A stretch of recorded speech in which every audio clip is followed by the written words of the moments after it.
as well as creating an initial I was tasked with creating a base game with simple mechanics, as well as creating an initial outdoor environment for the game's starting area.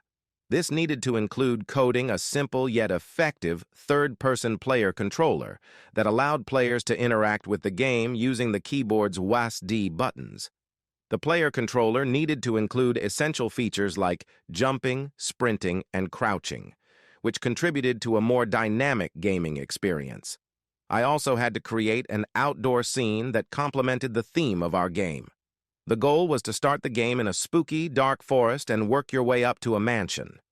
To comply with this requirement, I had to create a detailed terrain using Unity's Terrain Builder tool, making sure that the outdoor setting perfectly complemented the intended atmosphere of the game. This is the third-person movement controller for our in-game character. This script allows the player to access features such as running, jumping, walking, and crouching. It is quite a simple code, and it wasn't too hard for me to do as I have some previous knowledge with coding player movement controllers. I was also going to add some other movement methods such as climbing and being able to mantle ledges, as this would allow for the raccoon to feel more like an animal rather than just having a more humanoid movement set. This would also allow the player to have more options for traversing through the environments, whether that would be outside in the dark, eerie forests or inside in the spooky mansion where the monster lurks. See next slide for gameplay of the movement controller.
This is the third-person camera controller, which allows for the player to move the direction of the camera to see around themselves and check out their surroundings. This is also needed as having a completely fixed camera position behind the player could cause clipping or culling with some areas of the environment.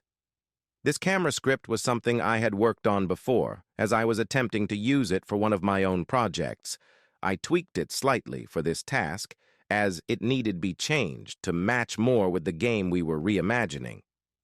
Sadly, I couldn't create the exact same camera effect as I did not get the mansion design from my teammate, which meant I couldn't place a camera in the corner of the rooms.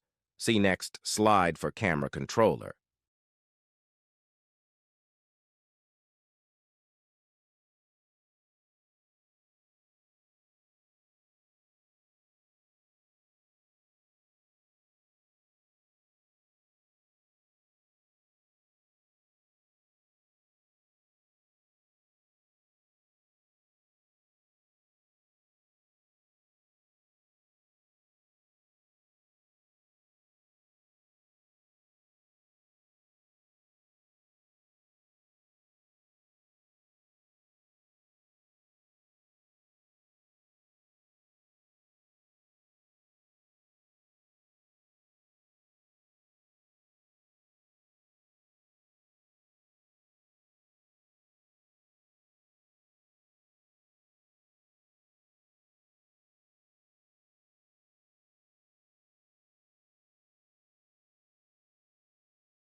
This is my environment mood board, which has many different forest environments.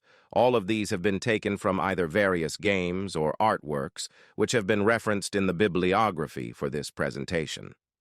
This is where I gathered my inspiration for my own spooky forest area for our reimagined game. I feel like these images helped me to pick the effect of the forest and allowed me to match up the vibe of the game. This is an image taken from the Unity manual, as the image of my own terraforming was corrupted. Using the Raise or Lower Terrain tool in Unity's Terrain, Editor allows me to create a natural environment which feels like it has been pathed over years, just like a usual forest would. I made sure to make the ground only subtly higher and lower in areas as I didn't want too many huge hills or mountains. This is the first texture I added to the terrain, which is a simple grass texture from the Unity Asset Store. I also added the nighttime skybox along with some fog, which blended in nicely to create a creepy vibe in the environment. This will allow for a theme to be followed for the rest of the environment building, as well as helping to set the standard for the rest of the game.